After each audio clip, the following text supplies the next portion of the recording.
Well, hello friends and neighbors, back in my basement. Want to do a quick review, something I just found, kind of working here the other day, and that is Nikka, part of the Pure Malt series. This is Nikka Pure Malt Black.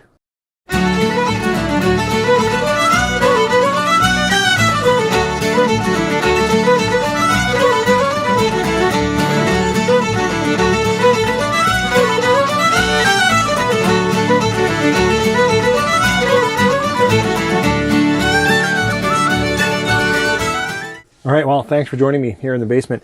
Don't know if I'll run the full intro. Actually, I store a lot of scotch down here and whiskey, and I also have my personal servers here, a bit of a geek. And I had to work here the other day, and I found, tucked in kind of behind the monitor and some other boxes, I actually pulled a few out, this, which is a series from Nikka, which is Japanese whiskey. And they released Pure Malt Red, Pure Malt Black, and Pure Malt White. And I never had the red or white, but I remember when I bought this, that the red was designed or released to be more fruity. Black had some smoke and peat, but also still some fruit. And the white, I believe, was the peatiest. Now, this is a pure malt, which I think is analogous to vatted malt, which means it's all malted barley. So it's not, there's no grain in here. But I believe that even though it's all from Nikka, there are two different distilleries that work in this.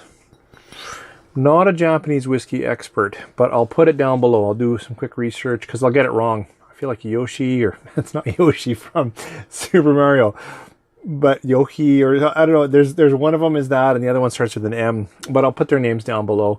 And this is a marrying of those two distilleries into this, which I found. And I must say, even though it's a small bottle, so that's working for its favor, this has been open for a while. Still, I thought I would share it with you. Don't know where to put it. So, on the nose.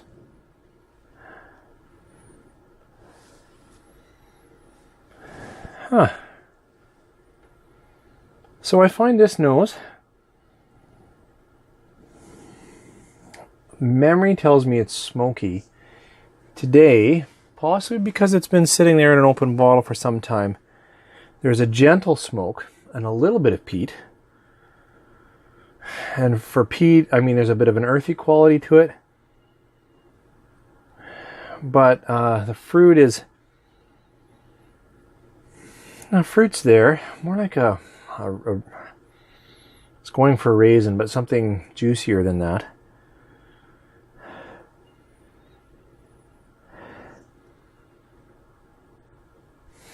A little bit of a grassy note.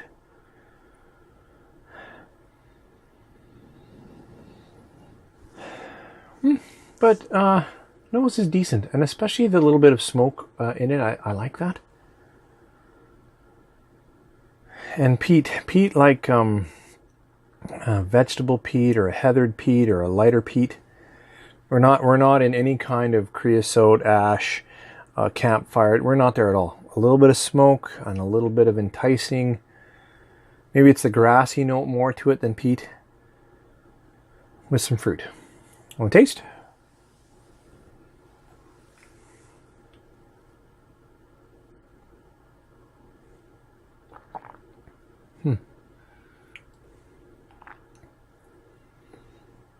So up front, sweet like caramel, which is more toward whiskey, less scotch.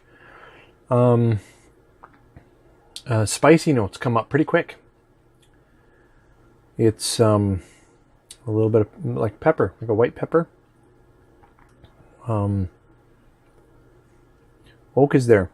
Oak is definitely known, and I find it kind of a little bit gently oily or waxy.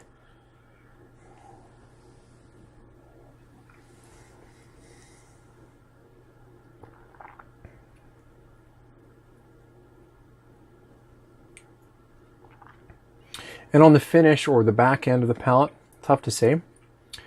The smoke comes back. So that's interesting.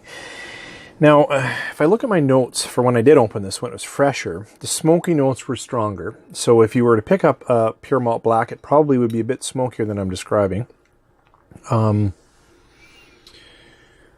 There's a little bit of that bitterness. My notes also talk a bit about a bitterness, which I'm not finding as much now. So it's mellowed in the bottle.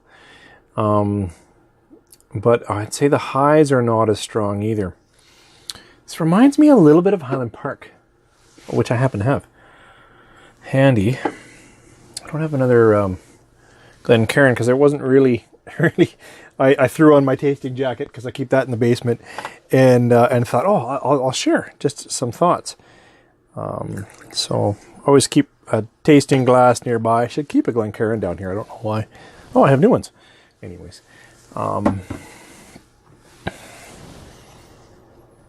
No, that's not that old of a bottle. This is sweeter, fruitier.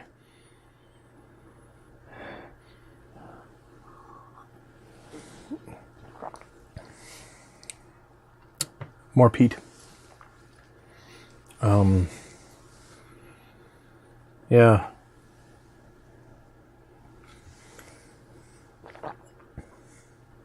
More oil on this one.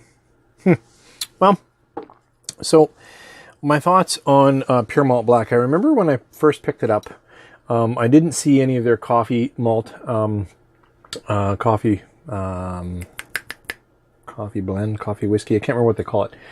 Or from the barrel, which is what I was looking for. And recently, I listened to Whiskey Cast, Mark Gillespie, and I follow him on Twitter, and I saw that Nikka Whiskey from the Barrel is coming into the U.S., which I guess is a big thing. It hasn't been there.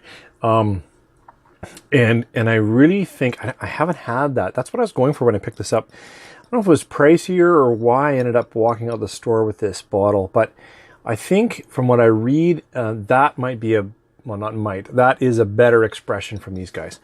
But if you're looking at a shelf of the Pure Malt Red, Black, and White, I would say that if you're a peat hound, I wouldn't go for this. This is gently peated.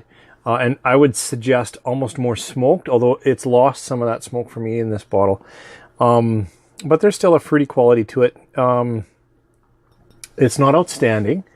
It's unique. It's fun to have a little bit of Japanese whiskey on the shelf, although now I better crush this or share it with a friend before it loses all flavor entirely. So I like this, but it's really, for me, out of 5, it's probably only about a 3.5 star whiskey. So I'm sure that From the Barrel is much better because I hear that it's much better.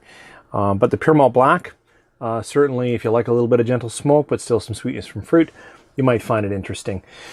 I haven't gone digging. I'll probably find some other bottles that I've stored in here. But for now, those are my thoughts on Nikka Pure Malt Series Black. Thanks for joining me down here in the basement. Take care. Cheers.